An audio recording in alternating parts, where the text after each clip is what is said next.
sila'y napunta sa ilang na lugar na kung saan sinisi nila si Moises sapagkat wala silang pagkain. Nagpahatid ang Diyos sa pamamagitan ng mga mana, at kapag araw, naglagay ang Diyos ng pantakip na pinakaulat, at sa gabi, naglagay ang Diyos ng isang haliging apoy upang magbigay tanglaw para sa kanila. At pagkatapos noon, dahil nga sa pagtawag ng Diyos kay Moises, ipinagkaloob sa kanya na muling pumanuhik sa bundok ng Sinai upang ipagkaloob ang 10 utos. Subalit, dahil sa pamumuno ni Aaron, ang mga Israelitay, dahil nga may mga bitbit na ginto, sila'y gumawa ng isang bisirong baka at kanilang pinagluluhuran at ginawang Diyos. Subalit, nung pagbaba ni Moises, dala-dala ang 2 tapyas na bato ay kanyang inihagis sapagkat sa tagal ng panahon na siya'y nawala, ang akala ng mga Israelita siya'y patay na. At lumipas ang panahon, nung ituro na kay Moises ang lupang pangako ng Diyos para sa mga Israelita upang kanilang tirahan. At dahil nga sa pagkakasala ni Moises ay hindi natupad ang naayon sa kalooban ng Diyos, sapagkat inari niyang isang bagay na akuin na dahil sa kanya nagkaroon ng batong bukal lumabas nung pukpukin niya ang bato. At pagkatapos po noon, ang mga Israelita, nung mamatay si Moises, humalili sa kanya si Joshua, at sa pamamagitan ng 2 tiktik na sinubo niya doon sa Kanaan, na inaruga naman o nilagaan ng isang bao o isang babaeng makasalanan. At nung nalaman ng bayan ng Kanaan na may tiktik na tumuloy, ay kanilang hinabol, subalit itinago ito ng babaeng makasalanan at itinawid o kaya itinago sa kanyang bubungan. At pagkatapos po noon,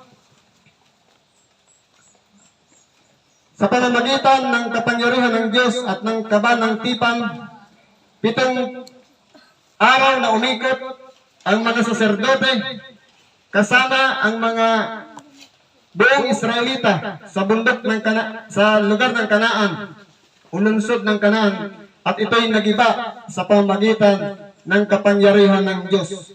At lumipas ang panahon, maraming mga propeta pinalutang ang Diyos upang ang tao ay magsipagsisi, na ang tawag sa kanila ay mga tagakita, na ipinahayag kung papaano ang tao ay dapat na magsisi at magbalik loob sa Diyos.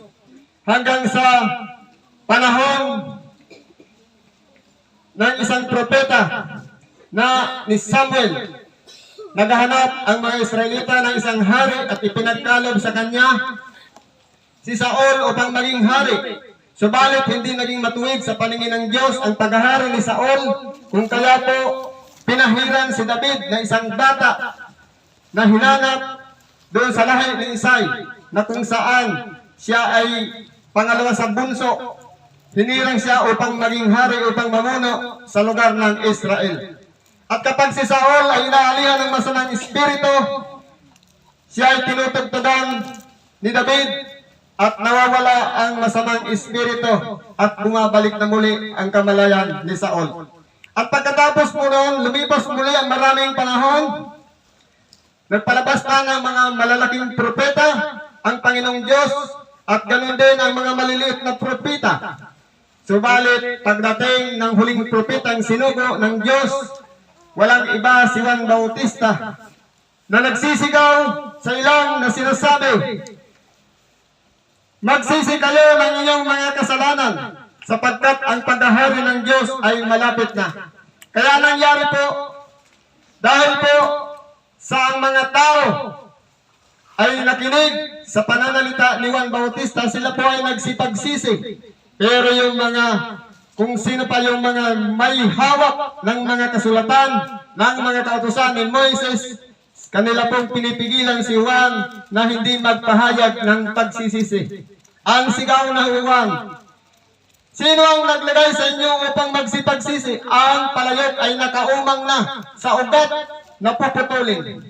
Kaya po, dahil po sa pagnanasa ng mga tao noon, upang matigil ang ginagawa ni Juan, siya ay ipinabilanggo at sa pamagitan ng isang kasiyahan, ang anak ni Herodias, nung siya ay mag-celebrate ng kanyang kaarawan, hiningi niya ang ulo ni Juan Bautista na nakalagay sa isang pinggan. At pagkatapos po noon, si Juan Bautista ay ganun nga nangyari sa kanya. Pero po ang ating dakilang Panginoon, nung nagpatuloy ng pangangaral ng Ebanghelyo, itinuro niya ang tungkol sa pagsisisi, ang tungkol sa pananalangin, kung paano ang tao dapat magalit, kung paano ang tao dapat na maging mapagparaya, kung paano ang tao dapat na maglimos, at kung ang tao paano gumawa ng kabutihan sa kanyang kapwa. Ipinangaral niya ang tagahari ng Diyos. Subalit, nananatiling ang mga Parisiyo at mga eskriba'y tumututol sa kanyang aral, sapagkat ang tingin nila sa ating dakilang Panginoon, siya ay magiging sakabal para sa kanila upang ang tao ay mapasunod nila. Subalit dahil nga ang ating dakilang Panginoon sinugo upang magpagaling ng mga may karamdaman, magbuhay ng patay, magpadilat ng bulag, makakita ang mga hindi nakakita, ang mga bingi ay nakakarinig, ang mga may kitong ay nagsisipaggaling sa kanilang mga karamdaman. At pagkatapos po noon, nung ang ating dakilang Panginoon sa kabila ng kanyang maginawa na pangangaral ng mabuting balita, hindi po talaga tumigil na gumawa ng paraan ang mga Parisiyo, ang mga eskriba, ang mga matatanda ng bayan, ganun din ang mga tao na inuudyukan ng matatanda na sinasabi, ipako siya sa krus. Kaya po ang ating dakilang Panginoon, pagkatapos na siya ay hulihin sa pamamagitan ng halik ng kanyang pinakamamahal na alagad na si Judas Iscariote, na ipinagpalit sa 30 pirasong pilak, at sa pamamagitan po nun, ang ating dakilang Panginoon nasa harapan ni Anas at ibinigay kay Caiphas, ibinalik kay Anas, pinasa kay Herodes, hanggang sa dumating kay Pilato.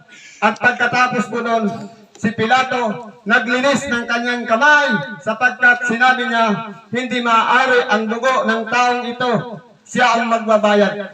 Kaya po ang ating dakilang Panginoon, sa pamamagitan po nun, siya ay naging isang tupa na dinadala sa patayan na walang imik, kahit pinagpasapasahan na siya, sapagkat ang ating dakilang Panginoon, meron siyang layunin, bakit siya sinugo dito sa ibabaw ng sanglibutan.